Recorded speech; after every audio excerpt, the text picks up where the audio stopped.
Hello there. So here we are again. I thought I'd start in the greenhouse this time because I'm doing something that I have to do very quickly. I kind of ignored the sweet potatoes for a while. I'd put them with cure-dent, how do you say, toothpicks, like a little bit like you do avocados. I think I talked about it before. And I put them in water and they grew really well. There's lots of roots, there's lots of sprouts. But I kind of ignored them because I was so busy getting the rest ready. So they're looking a little bit yellow. They really need to be transplanted into pots. So I've looked it up and I'm gonna try and do that now. So we'll see how that goes. I'll show you. So here you can see them. They're looking a little bit sad. The water's not very good. You're supposed to change the water. I didn't change it enough. But they're alive. They're okay. So I'm going to take them. Normally, what you have to do is you cut away each little sprout and then you put it into the earth in a little pot so that it can get roots. Sometimes they have roots already, like this one, if you see. So that one I should be able to get straight into the earth with its roots to get a jump start. The first thing to do is to fill in my pots with some earth. Get some nice planting earth mixed with compost. This year I was a little bit, I didn't prepare in advance and I didn't think about making compost. I had some old compost, but it wasn't very well made. And so this week I've been really like setting up compost heaps all over the place basically. And so that next year I won't have to buy any because I bought some. It's organic, but still it's not ideal. It's expensive, relatively, and I just wanted to be sure that I didn't have any seeds in it and everything. With my compost, I put it underneath because I'm pretty sure it was not properly made. So this time it will be. So I really have to get a basin. It's something I'm missing. But for the moment, I'm using the hose and going to really make the earth wet. Here we go. Kind of make sure it's nice and wet because I'm going away for a couple of days afterwards and it's pretty hot in the daytime at the moment. So I want to make sure that they stay humid because that's really important for them to be able to get their roots really going well. I'll go through it a couple of times, make sure of that.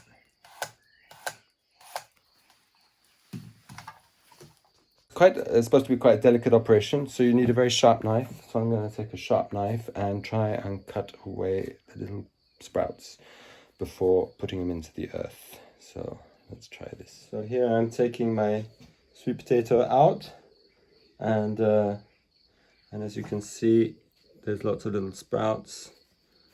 And each one can make a plant. So I just have to cut them off delicately and put them into the earth, taking away a few leaves. So here goes, ready? So let me say, let's start with this one. I take a little sharp knife and I'll try and take it off. There we go. You see we have a little plant here.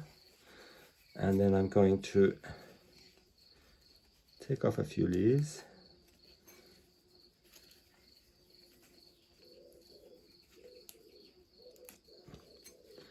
And then put it into the earth.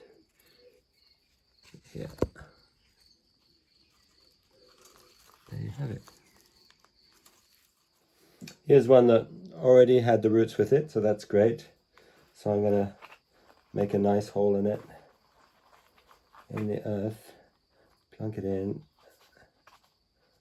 and that one will have a much better start in life. Because as I said, I'm a bit late. I really should have done this about a month ago, at least a month ago, and I could have done it. I just screwed up. Well, there you have it for the sweet potatoes. Have a look, see what they look like. There you go. When it's finished, they're there. I watered them again, just to settle them in, and we'll see how that's doing next week. Maybe they'll all be dead, or maybe they'll be nice with me and they'll decide to live. I'm going to have a lot of sweet potatoes if I plant all of those. So other than that, some of my babies are still here, but they're pretty much rests of what I already planted, because I planted most of the vegetables already in the garden this week. And but I'll show you my babies anyway, with what's left of them. Here they are. It seems like there's pretty much the same amount of stuff, because they've gotten bigger, the ones that are left, and there's some last tries, or I'm also planting some new things, so there'll be stuff coming up. But most of the stuff I planted outside, except for some of the flowers, which I haven't yet done. I'll do later this week. Other than that, there's a lot of things they're still growing really well in the glass house and greenhouse glass house, and I'll show you that right now. For instance, the peas. Yeah, there's lots of peas here, and I harvested some this morning, but there's some that I missed still. Here's one. Let's take it off and try and open it with one hand. It's not easy. I think it's the wrong end.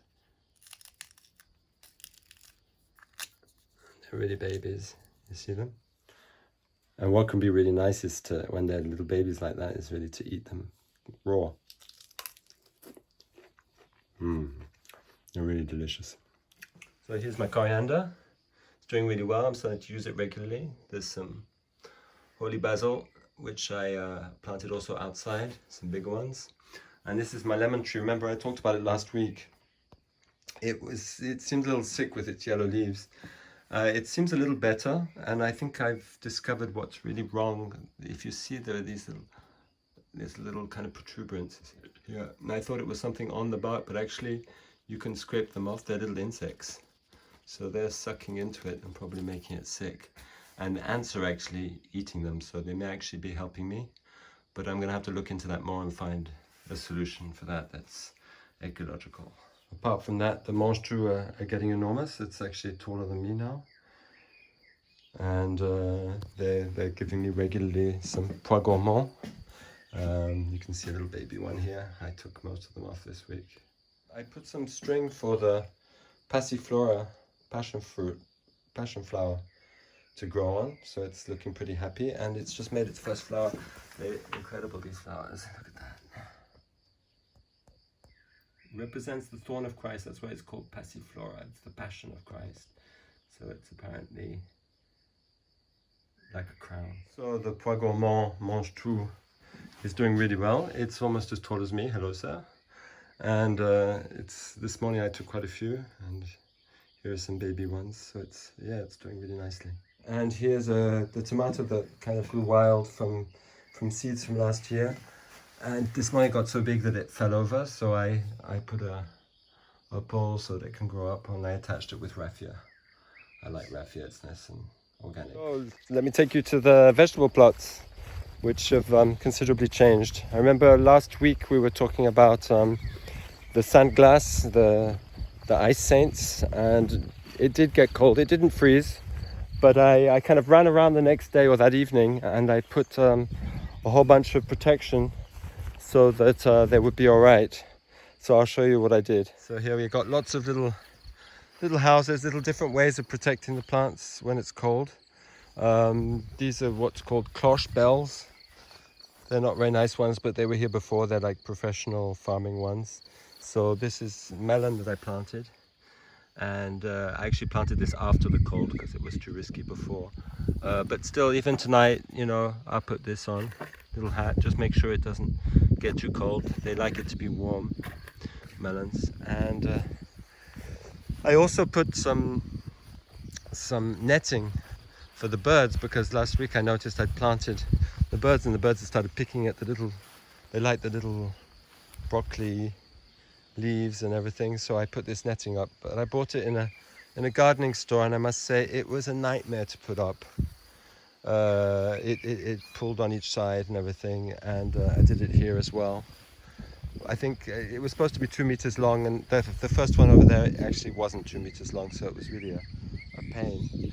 And this one was a little bit larger, but still it wasn't easy. So then I found these little houses here, these mini greenhouses that were here already from the previous owner, the farmer, and I put those in. It was just like a quick a quick solution, and it also kept everything really warm inside. It's not the things that I needed to keep warm really. It was, except for the watermelon, but it was like, here's the cabbage, and he seems pretty happy. But in the daytime when it gets really hot, I open them up. That's the cabbage, that's the watermelon over there. Otherwise, what did I plant since last week? I planted melon, as I said, including the things that I already planted last week. I planted a whole bunch of tomatoes, different varieties. I planted basil, sacred basil. I planted marjoram. I planted borage and a lot of green beans. And I also planted eggplants, and I also planted zucchini, courgettes. I wanted to talk about compost again because it's a really important subject. It's really important to nourish the earth. We've been doing it in modern agriculture. I want to show you the earth of my neighbor afterwards, but I'll just talk about how to make compost. With all the grass cuttings, I figured the grass kind of like, I'm not a big lawn person, but it's good to have some grass that I can cut it and then I can use it to make compost together with cardboard, with rest from the kitchen, and also if you can, if you have some animals, vegetarian animals like horses, cows and everything, chickens, then you add a bit of that, or you try and get it from somebody else because it's quite an important part to do. The compost heap that I started, it's pretty simple. I'm doing it, I'll do a more elaborate one later, make actually boxes for it, but basically you just make a pile and you water it, and can you see how that's steaming? That's because it's hot. It's really decomposing all the bacteria in it. It's actually like boiling hot. It's probably about 70 degrees in there. My neighbor's earth, which is right in front. It's really pretty because I get a view because it's empty, but it's actually not normal that the earth is empty like that. Here you can see it, a wonderful view that I have, and he planted recently. But take a look at the color of the earth. If you look at this earth, it's just like dead. It's rock hard, and there's nothing in it. It's really hard to dig into, but it's become like concrete, and there are no worms. There's nothing. It's been raining a lot, so it's a little bit darker, but when it gets in the summer, it just becomes like a dust bowl. So this is what we've been doing to our earth. I actually had the experience where I had the circle was actually, he was farming that before. And the first year after he left, I grew some pumpkins there and everything. And it was like 40 pumpkins, huge amount of food and everything, because I realized because the year afterwards, there was nothing. It was just dead. Because the first year there was some of his fertilizer left in the earth. And then afterwards there was nothing. And it took years before the earth kind of started coming back to normal and started to now have some green and grow nicely. So just to prove a point that this is really not the way to treat our earth. In the flower department, what do we have going on? I have my 2-3 flower patches that I'm working on this year, so I continued working on them. The one near the tractor, you can see here, I cleared more and I planted echinacea. Echinacea planted, so that's beautiful pink flowers with orange middle, and they're also medicinal. And the gladioli that I planted earlier, you see how they're doing well, and there should be some lilies coming up too, but I don't see them yet. And here's my cherry tree, which is one of my cherry trees. Is the first one to blossom and the first one to give fruit. It's just so abundant in fruit, and we started eating them already, but they're going to be ready in a couple of days properly. And it's just so abundant. They're like rubies, so beautiful. Here is the other flower patch, which I cleared up because this is a little shady here, so I bought some seeds of flowers that are suited to shade. So there should be a lot of flowers pushing, since my cuttings that I made are still pretty small. As you can see here, all the ones with the little labels, the pink labels, so that I don't lose them. So in the meantime, I have lots of flowers annuals that are going to grow here. Remember I was talking about the poet's jasmine. It's actually called mock orange in English, with this incredible smell. I was talking about it. And since then I have a couple of friends that contacted me and asked me if I could tell them how to do cuttings. And I did learn a few years ago how to do cuttings, and a lot of the stuff that's planted here is from cuttings. So I will be sharing that with you a little bit later in the year, probably at the end of the summer. It's really stunning. I love it. It's quite big. It takes a bit of space, but it's really worth it. The fragrance is incredible. They don't call it poet's jasmine for nothing, and it doesn't need a lot of care, and it's worth definitely making the effort to make some cuttings. So we'll do that later on. Take a look at this. Isn't that a beauty? I have no idea what it is, but it's stunning, and I think it's something I actually planted, but I can't remember. And if anybody does know what it is, tell me. Otherwise you can use PlantNet. When I was walking by earlier, we have 2 wild ducks that come every single year. I'm sure it's the same. And I saw one of them was there. And if I see it, I'll let you know.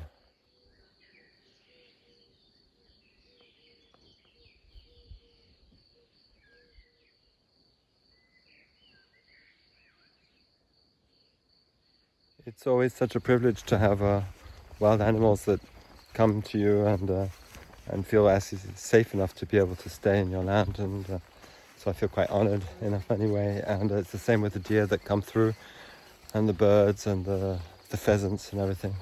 But it also can sometimes have sad consequences. This week there was a deer that gave birth to a stillborn, and I found her a couple of days ago.